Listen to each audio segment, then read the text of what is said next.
आज हम देखेंगे स्थानीय स्वशासन। हमारा स्थानीय स्वशासन के अंतर्गत जो ग्रामीण क्षेत्र और नगरीय क्षेत्र हैं उसका अध्ययन है। स्थानीय स्वशासन का जो तात्पर्य है, स्थानीय मामलों का स्थानीय जनता के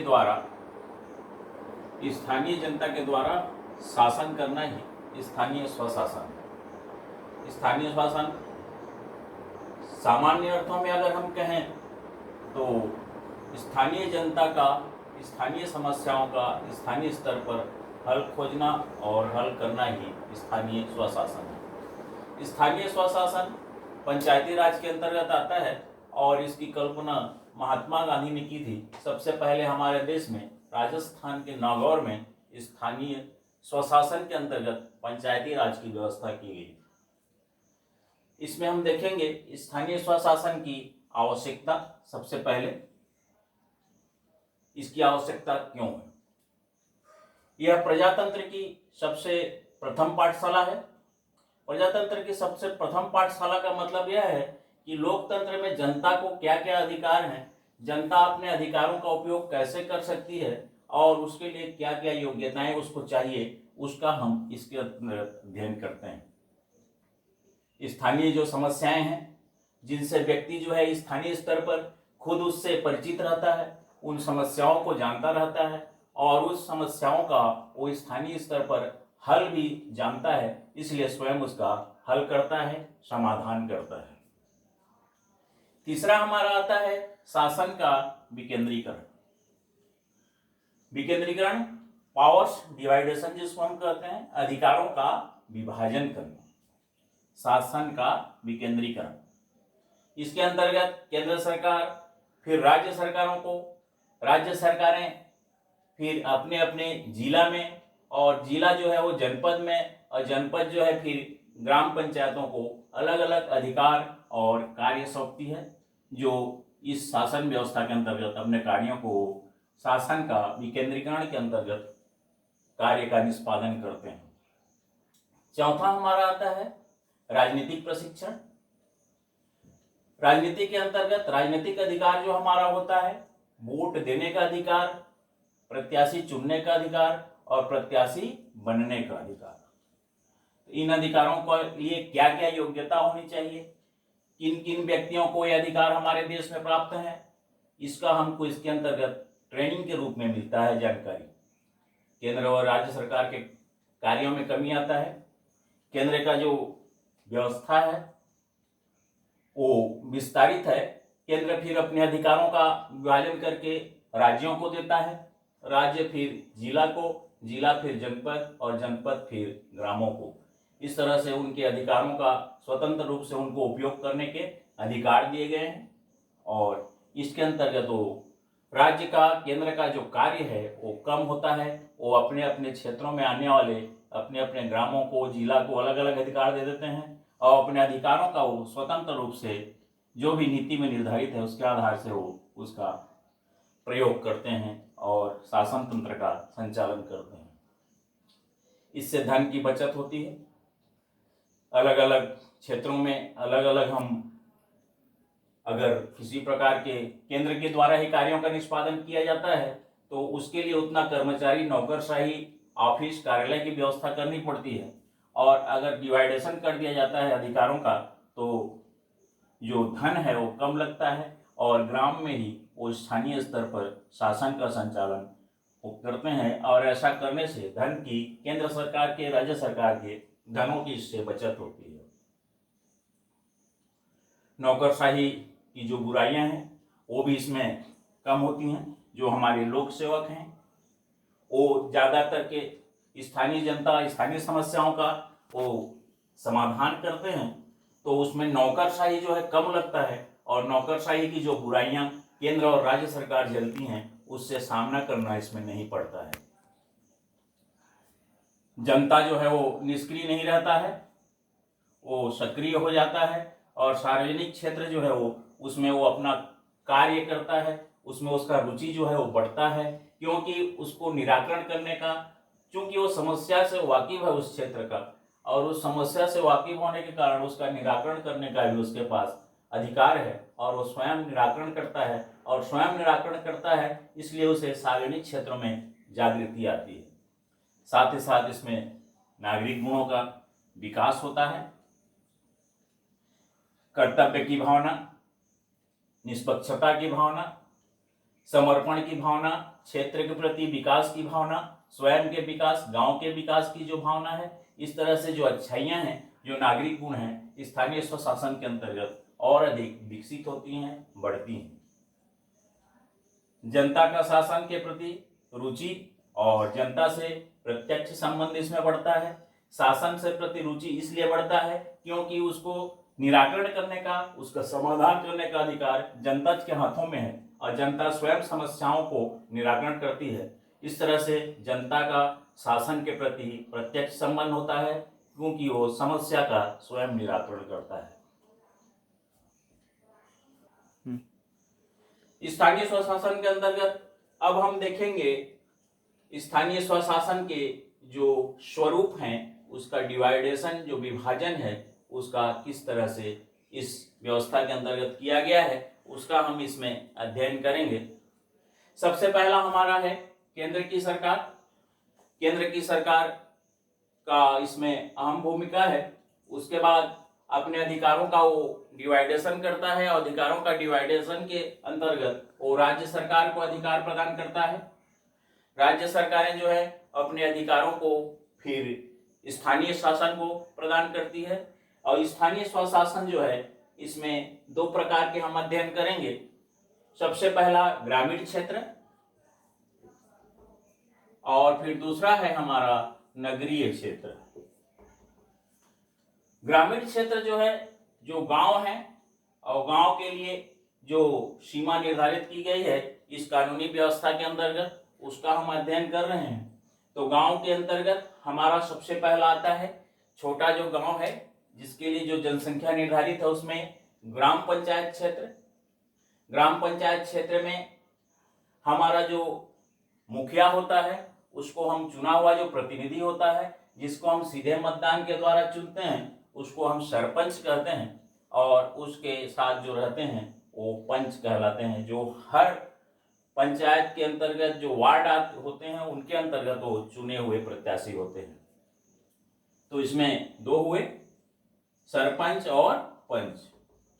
फिर इसके कार्यों में सहयोग के लिए जो शासकीय व्यक्ति होता है, जो नियुक्त व्यक्ति होता है सरकार के द्वारा, उसके कार्यों में जो शासकीय व्यक्ति होता है वो सचिव होता है और सचिव उसके कार्यों का निष्पादन सरपंच के निर्देशानुसार या जो विधि संबद्ध विषय वस्तु है उसके निर्देशानुसार वो करता है। ये तो ग्राम पंचायत पहला हो गया। दूसरा हम देखेंगे ग्रामीण क्षेत्र के अंतर्गत हमारा आता है जनपद पंचायत। जनपद पंचायत ब्लॉक में होता है और जनपद पंचायत का जो क्षेत्र निर्धारित है उसके अंतर्गत चुनाव होगा। उसमें जो हमारा जनप्रतिनिधि चुना हुआ होगा वो जनपद अध्यक्ष होगा, जिस तरह से गांव में सरपंच होता है, और जनपद अध्यक्ष के साथ जो चुने हुए अन्य प्रतिनिधि होंगे वो जनपद सदस्य होते हैं, जो हर क्षेत्रों से अलग अलग क्षेत्रों से चुन के आते हैं। यहाँ का जो हमारा शासकीय व्यक्ति होता है वो राज्य प्रशासनिक सेवा से उत्तीर्ण व्यक्ति होता है, जिसको हम सीईओ बोलते हैं, मुख्य कार्यपालन अधिकारी, और उसका हम चीफ एजुकेटिव ऑफिसर जिसको हम कहते हैं, उसकी नियुक्ति राज्य प्रशासनिक सेवा के द्वारा होता है। और यह व्यक्ति शासकीय व्यक्ति है जो जनपद पंचायत के कार्यों का निष्पादन जनपद अध्यक्ष, जनपद सदस्य के निर्देशानुसार संचालित करता है। तीसरा हमारा आता है जिला पंचायत। जिला पंचायत जिला में होगा और ये पंचायती राज व्यवस्था के अंतर्गत त्रिस्तरीय जिसको हम बोलते हैं, त्रिस्तरीय में हमारा जिला पंचायत है।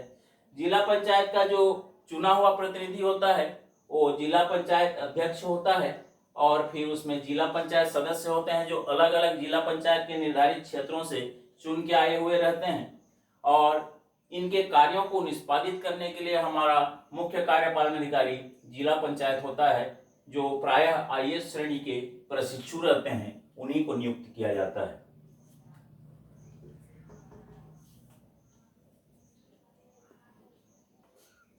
चलो, ये हमारा ग्रामीण क्षेत्र का त्रिस्तरीय हो गया है, ग्राम पंचायत, जनपद पंचायत और जिला पंचायत। अब हम स्थानीय स्वशासन का जो दूसरा क्षेत्र है उसमें नगरीय क्षेत्रों का हम देखेंगे। नगरीय क्षेत्रों में हमारा जो होता है, जो संक्रमणशील नगर है, संक्रमणशील नगर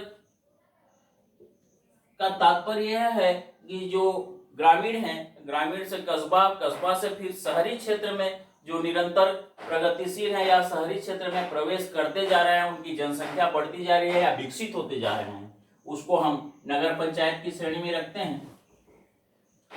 जो नगर पंचायत कहलाते हैं, नगर पंचायत में हमारा जो होता है, नगर पंचायत का जो मुखिया होता है, चुना हुआ जो प्रतिनिधि होता है, नगर पंचायत अध्यक्ष होता है, और उसके साथ जो चुने हुए छोटे प्रतिनिधि होते हैं उनको हम पार्षद कहते हैं। इसके बाद नगरीय क्षेत्र में हमारा दूसरा आता है नगर पालिका। नगर पालिका का जो क्षेत्र है, इसमें हम जो छोटे नगर हैं उनको सम्मिलित करते हैं। छोटे नगरों में जो संख्या निर्धारित है उसके आधार से नगर पालिका कार्य करती है। इसमें भी नगर पालिका का जो होता है वो नगर पालिका अध्यक्ष, उसके बाद उसके सदस्यों में जो रहते हैं वो पार्षद के रूप में उसमें काम करते हैं। ये छोटे नगरों के लिए है। तीसरा हमारा आता है नगर निगम। जो बृहत्तर नगर, जो बड़े नगर हैं, उनको इसमें सम्मिलित किया गया है। इसमें जो मुखिया होता है, महापौर जिसको हम कहते हैं, और महापौर के साथ जो अन्य चुने हुए पार्षद होते हैं वो कार्य करते हैं। इन तीनों में जो शासकीय व्यक्ति होता है, जिसको हम नगर पंचायत में जो होता है वो मुख्य नगर पालिका अधिकारी होता है, जिसको हम सीएमओ कहते हैं, और नगर पालिका और इसमें जो होता है वो आयुक्त होते हैं।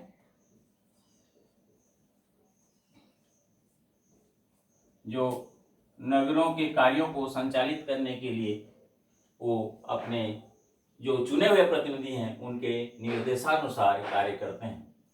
तो अभी हम देखे हैं ग्रामीण क्षेत्र और नगरीय क्षेत्र। ग्रामीण क्षेत्र पर 3 स्तर में ग्राम पंचायत, फिर जनपद पंचायत, फिर जिला पंचायत। नगरीय क्षेत्र में नगर पंचायत, नगर पालिका और नगर निगम। स्थानीय स्वशासन के अंतर्गत जो शासन की व्यवस्थाएं हैं उससे हम अभी उसके सोपानों का अध्ययन किए हैं, और उन सोपानों के अध्ययन के बाद अब हम देखेंगे इनके कार्य क्या क्या है, इसका हम संक्षेप में अध्ययन करेंगे।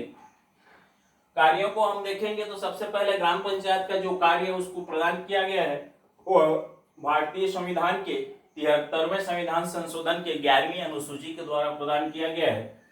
इसमें उनके कार्यों को बृहत्तर रूप में दिया गया है, और बृहत्तर रूप में इसलिए है ताकि वो अच्छे ढंग से अपने कार्यों को सभी क्षेत्रों में निष्पादित कर सकें, और छोटे छोटे कार्यों के लिए गांवों के व्यक्ति को शहर की ओर दौड़ना न पड़े। इसमें हम सबसे पहला देखेंगे इसके जो प्रमुख कार्य हैं, कृषि सुधार संबंधी कार्य। खेती के क्षेत्र में जो बंजर जमीन है उनको सुधार करना, उससे उपज लेना, खेती करना। साथ ही साथ भूमि सुधार का जो कार्यक्रम, जो वन क्षेत्र हैं उन वन क्षेत्रों की सुरक्षा करना, जो पड़त जमीन है उसको उपजाऊ बनाना, और उसके लिए विभिन्न प्रकार के व्यवस्थाएं करना। साथ ही साथ खेती में आने वाले जो सिंचाई की व्यवस्था है, खेती के लिए जो पानी की व्यवस्था है, जो हमारा वृक्षारोपण है या भूमि सुधार है, उसमें जो फसल हम लगा रहे हैं उसमें जो पानी की व्यवस्था है उसकी व्यवस्था करना, मत्स्य पालन करना, पशु का पालन करना, इसकी व्यवस्था करना, जो जंगल क्षेत्र है उनकी सुरक्षा करना, गांव में जो आवास की व्यवस्था है उसको देखना, पेयजल की व्यवस्था, ईंधन की व्यवस्था, जल के वितरण की व्यवस्था, गांव में पेयजल की व्यवस्था, प्रकाश की व्यवस्था, प्रकाश के साथ साथ हाट बाजार की व्यवस्था, ताकि जो ग्रामीण आवश्यकताएं हैं वो पूरी हो सके, पुस्तकालय की व्यवस्था, मनोरंजन की व्यवस्था, प्राथमिक स्वास्थ्य की व्यवस्था, स्वच्छता की व्यवस्था, और विभिन्न प्रकार के जो और विशिष्ट कार्य हैं उसके अंतर्गत व्यक्ति का जो जीवन है वो सुरक्षित हो, स्वस्थ हो, किसी प्रकार का प्रदूषण न हो और किसी प्रकार को उसका नई नई जो बीमारियां हैं उसका संक्रमण न फैले, उससे वो सुरक्षित रहे, इसकी वो व्यवस्था करेगा। इसके अंतर्गत वो विभिन्न प्रकार के सुधार को, कार्यक्रमों को, विभिन्न प्रकार के कैंप को लागू कर सकता है, कैंप लगा सकता है, स्वास्थ्य शिविर लगा सकता है, हाट बाजारों में वो अपना जिस तरह से व्यक्ति की आवश्यकताएं हैं वो पूरी हो उसकी वो व्यवस्था कर सकता है। ये प्रमुख कार्य हैं और बहुत सारे कार्य हैं ग्राम पंचायतों के, जिनमें स्थानीय समस्याओं के अंतर्गत वो उसका व्यवस्था भी करता है और उन कार्यों को भी करता है, ताकि व्यक्ति की जो स्थानीय जरूरत है वो पूरी हो और उसका जीवन जो है वो सुरक्षित हो। ये तो ग्राम पंचायत का हो गया है। अब हम देखेंगे जनपद पंचायत का। जनपद पंचायत के कार्यों के अंतर्गत जो भी हमारे प्राकृतिक आपदा है, भूकंप है, किसी प्रकार का आगजनी हो गया, किसी प्रकार का प्राकृतिक आपदा आ गया है, किसी प्रकार की महामारी आ गई है, उससे रोकथाम की व्यवस्था, फैल गई है तो उसको सुरक्षित किया जाए और न फैले इसके लिए वो व्यवस्था, उसके लिए सहायता करना, ये सब कार्य इसके जनपद के क्षेत्र के अंतर्गत वो करेगा। तीर्थ की व्यवस्था, जो त्योहार हैं, जो स्थानीय त्योहार हैं, उनको हम कैसे मनाएं, उसका स्वरूप कैसे होगा, किन किन त्योहारों को मान्यता दिया जाएगा, मनाया जाएगा, उसके लिए इसमें वो व्यवस्था करेगा। साथ ही साथ वो देखेगा, हाट बाजार की व्यवस्था करेगा और हाट बाजार के साथ साथ प्रकाश की व्यवस्था पूरा जनपद क्षेत्र में, प्रकाश के साथ साथ नाली की व्यवस्था, स्वच्छता की व्यवस्था, स्वास्थ्य की व्यवस्था और व्यक्ति को सुरक्षित रखा जाए, इसकी वो व्यवस्था करेगा। इसके अलावा ये बहुत सारे कार्य हैं और ऐसे कार्यों को भी वो करेगा जिसमें राज्य सरकार उसको निर्देशित करता है कि इस कार्यों को आपको निष्पादित करना है, उन कार्यों को भी वो करेगा और राज्य सरकार के कार्यों को निष्पादन के साथ साथ उसके दिशा निर्देश के साथ जो भी योजना है, कार्यक्रम है, उसको वो लागू भी कराएगा। जिला पंचायत का हम देखेंगे तो इसका क्षेत्र जो है वो व्यापक हो जाता है। तो इनका जो है जनपद और ग्राम का जो हम अध्ययन किए हैं उसमें जो उनको निर्माण संबंधी अधिकार हैं, जिसमें विभिन्न प्रकार की योजनाएं और कार्यक्रम हैं, जिन निर्माण के लिए उनको अधिक अर्थव्यवस्था चाहिए, उनके पास आर्थिक आय का उतना बड़ा स्रोत नहीं रहता है, इसलिए वो क्या करते हैं, राज्य शासन के पास अपना मांग पत्र भेजते हैं। तो राज्य शासन के पास मांग पत्र भेजने से पहले जिला पंचायत उन कार्यों के लिए उनको अनुमति प्रदान करता है और ग्राम पंचायत और जिला पंचायत के द्वारा जो वांछित कार्य है उसके लिए जो वांछित राशि है उनको अनुमोदन करके वो मांग पत्र राज्य सरकार के पास प्रेषित करता है। राज्य सरकार उन कार्यों को निर्माण के लिए आर्थिक सहायता देता है और उनको अनुमति भी देता है, जो हमको फिर से जिला पंचायत के द्वारा ही स्वीकृत होकर फिर ग्राम पंचायतों को और जनपद पंचायतों को वितरित किया जाता है। ये हमारा स्थानीय स्वशासन का संक्षिप्त अध्ययन आज के लिए इतना ही है।